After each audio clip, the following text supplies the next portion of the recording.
Oi, gente. Estou aqui tarde da noite de sábado para dizer para vocês que nós estamos diante de uma vitória histórica de Bernie Sanders no estado de Nevada. Eu vou trazer os números nesse exato momento que eu estou falando com vocês. A minha fonte é The Associated Press, mas Bernie está com 40, nesse momento, com 11% das urnas apuradas, 46%. O seguidor mais próximo, Joe Biden, tem 23%. Eu vou trazer todos os detalhes nesse vídeo, mas estamos caminhando para uma vitória histórica de Bernie Sanders no estado de Nevada. Vale relembrar, em Iowa teve toda aquela confusão, ele ficou em primeiro ou em segundo lugar, o empate técnico com Pete Buttigieg. Em New Hampshire ele venceu, e agora em Nevada ele tem uma vitória histórica, gigantesca, para a esquerda norte-americana, mas para a esquerda mundial, porque a gente sabe que o que acontece nos Estados Unidos, e o próprio Karl Marx, que mandou uma carta para Abraham Lincoln, e que ficava muito de olho na política americana, assim como acredito que nós devemos ficar também, influencia toda a política no mundo, porque uma vitória de Bernie Sanders por lá, que pode acontecer, e que eu espero que aconteça, e que agora está caminhando para isso, pode ser absolutamente histórica. Eu vou falar sobre os números e vou falar sobre uma outra coisa que algumas das narrativas que a mídia corporativa tem utilizado contra Sanders, e vou responder a essas narrativas de forma a dar ferramentas para vocês compreenderem a magnitude do que está acontecendo por lá. Bem, eu sou André Teixeira Jacobina, aqui é a Nova Máquina do Tempo, e se você chegou agora, tem links das nossas redes sociais, nosso apoia-se no comentário fixado, assim como nossas fontes. Vamos direto para as informações. Bernie Sanders, nesse exato momento, como eu disse, está com 46,6%. O seu perseguidor mais próximo, vice-presidente de Barack Obama, Joe Biden, está com 23,8%. Pete Buttigieg está com 13,6% e provavelmente não vai se qualificar para delegados. Elizabeth Warren com um decepcionante 8,7%. Tom Steyer, o bilionário, que é um outro bilionário além do Bloomberg, está com 3,5%. Amy Klobuchar com 3,4% e Michael Bennet com 0,2%. Tulsi Gabbard com 0,1% e os outros, enfim, estão zerados, né? Pois bem, qual é uma narrativa que a mídia corporativa... São várias narrativas da mídia corporativa. A mídia corporativa fica dizendo: Bernie Sanders, socialista, não vai se eleger contra Trump. Essa é uma narrativa. Todas as pesquisas recentes têm mostrado Bernie Sanders vencendo Trump com boa margem. E Bernie tem a grande chance de trazer jovens independentes em números históricos para a eleição, inclusive superando os números de Barack Obama. Essa chance existe. Então não subestimem Bernie Sanders em relação a isso. Uma outra narrativa que a mídia corporativa tem usado é: Bernie Sanders ficou 40 anos no Congresso, 40 anos na política e nunca conseguiu fazer nada. Essa é uma narrativa absolutamente mentirosa. Eu posso citar várias coisas que ele fez, mas vamos a algumas. A gente aqui no Brasil defende a auditoria cidadã da dívida, um tema. Maria Lúcia Fatorelli, eu já entrevistei para o meu canal, é uma pessoa que eu me mantenho em comunicação, penso em trazê-la de volta em breve para a Nova Máquina do Tempo, para a gente conversar sobre várias coisas. É uma pessoa maravilhosa e é uma questão muito importante para nós aqui no Brasil. Pois bem, Bernie Sanders nos Estados Unidos conseguiu realizar a auditoria do Fed, uma das instituições financeiras mais poderosas do mundo. Ele exigiu que essa auditoria acontecesse, pressionou, lutou e conseguiu. E a auditoria mostrou para onde muito do dinheiro americano, do Estado americano, ia para grandes empresas, e permitiu que o Estado americano fosse atrás desse dinheiro. Uma conquista fantástica.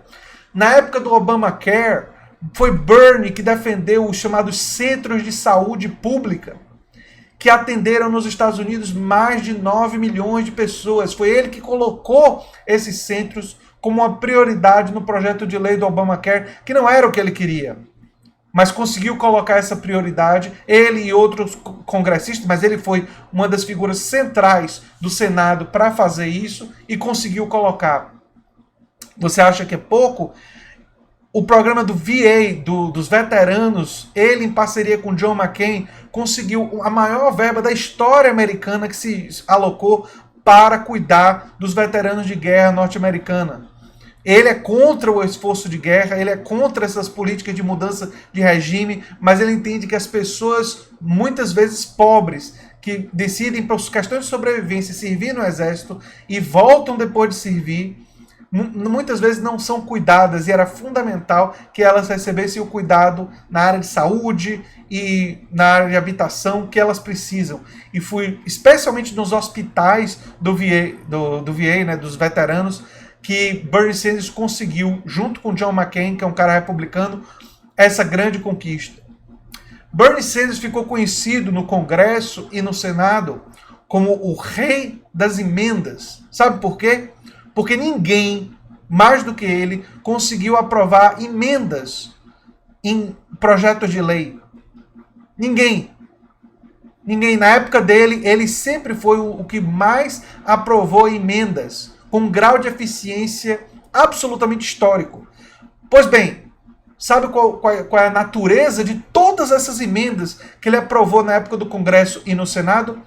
Pró-classe trabalhadora, pró-trabalhadores, pró-ambiental, favorável a cuidar do meio ambiente, a um desenvolvimento sustentável. Sabe, outra característica das emendas? As emendas sempre taxavam e responsabilizavam os crimes e os erros das grandes corporações pelo que eles faziam e priorizava proteger a classe trabalhadora. Além disso, Bernie foi prefeito 4 vezes da cidade de Burlington, transformando a cidade de Burlington numa cidade que apoia a pequena produção rural e os pequenos produtores rurais. A cidade de Burlington se tornou uma cidade energeticamente independente, a primeira da história dos Estados Unidos a se tornar energeticamente independente. Outras seguiram depois, mas Burlington foi a primeira, com Bernie como prefeito. Bernie, na época que foi prefeito, conseguiu reunir uma coalizão do movimento negro, do movimento LGBTQ, do movimento sindical, do movimento ambiental e de todos os grupos de esquerda, desde os anarquistas, passando pelos libertários de esquerda e socialistas democráticos, social-democratas e os congressos progressistas da cidade de Burlington. E nessa coalizão ele conseguiu reunir, inclusive, as famílias, pequenos produtores rurais que são culturalmente conservadoras por defender a ideia de proteger a produção local de alimentos. Isso fez dele o prefeito mais popular da história de Burlington. Bernie, cada reeleição, ele se reelegeu com uma votação cada vez maior e, pasmem, em determinados momentos, os democratas e republicanos desesperados chegaram a escolher um candidato único para representar os democratas e os republicanos contra Bernie como independente, e mesmo assim Bernie ganhou. Por causa dos seus feitos, do que ele fez. Então, a mídia corporativa e o establishment fica dizendo: Bernie não fez nada durante 40 anos. Eu tenho uma resposta a eles. Ele não fez nada para vocês. Ele não fez nada que importe para vocês. Que importe para essa mídia corporativa vendida ao grande capital empresarial. Realmente, para essa mídia, ele não fez nada. Mas para a classe trabalhadora, para as pessoas mais pobres, para a classe média, Bernie fez tudo o que pôde.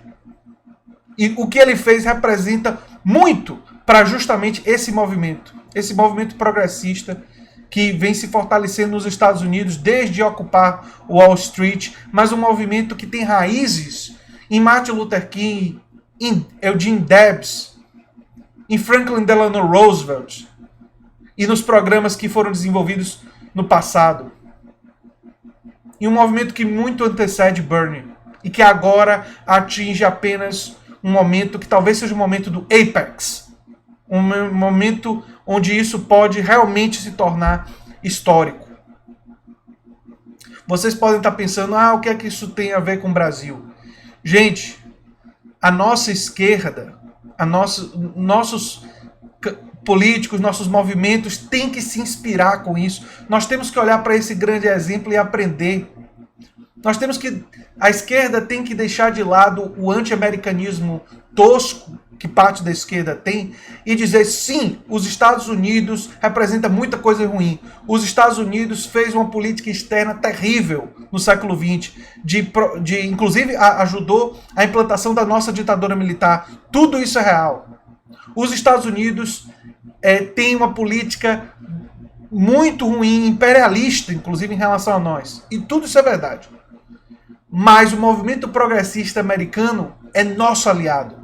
E eles estão fazendo coisas, e eu já venho apontando aqui, muito mais avançadas do que a nossa esquerda. Eles abraçaram, por exemplo, a ideia de democracia nos espaços de trabalho. Eles abraçaram, por exemplo, e Bernie está defendendo isso, o fortalecimento dos trabalhadores nas grandes empresas estarem no conselho diretor das empresas e terem poder real. E não apenas benefícios, mas ter poder. O que Bernie está defendendo é poder econômico e poder para a classe trabalhadora. E a nossa esquerda, infelizmente, tem perdido de vista ideias como essa. Essas ideias, a nossa esquerda tem perdido de vista. Portanto, essa é uma vitória hoje importante, não só para Bernie Sanders, mas para toda a esquerda no mundo. E espero, de verdade, que eles comecem a aprender. E se eles quiserem alguém para ajudar eles a ensinar, eu continuo sendo professor. Venho estudando isso há muito tempo. Se precisar de alguém que ajude a detalhar isso daí, pode me consultar. Tem algum partido de esquerda aí precisando compreender o que está acontecendo por lá, eu ofereço os meus serviços. Tá ok? Porque nós precisamos, sim, reagir e aprender. E não apenas reclamar, criticar as bobagens desse governo que está aí. Porque esse governo que está aí vai passar. Mas se nós não aprendermos e nos modernizarmos e nos prepararmos para uma grande transformação e uma luta pró-classe trabalhadora em novos moldes, radicalizando a democracia, como Bernie tem defendido lá nos Estados Unidos, fortalecendo um aspecto fundamental da democracia em todos os espaços. Ou como eu digo no meu livro, a democracia ampliada, uma candidatura liberal pode vir e pode continuar o desmonte do estado de bem-estar social, um pouco do estado de bem-estar social que nós temos no Brasil. Então, nós temos que aproveitar essa onda. E era isso que eu tinha para dizer para vocês no vídeo de hoje. É hora de comemorar, sim, mas aproveitar essa energia para lutar. Um abração, gente. E até o próximo vídeo. Tchau, tchau.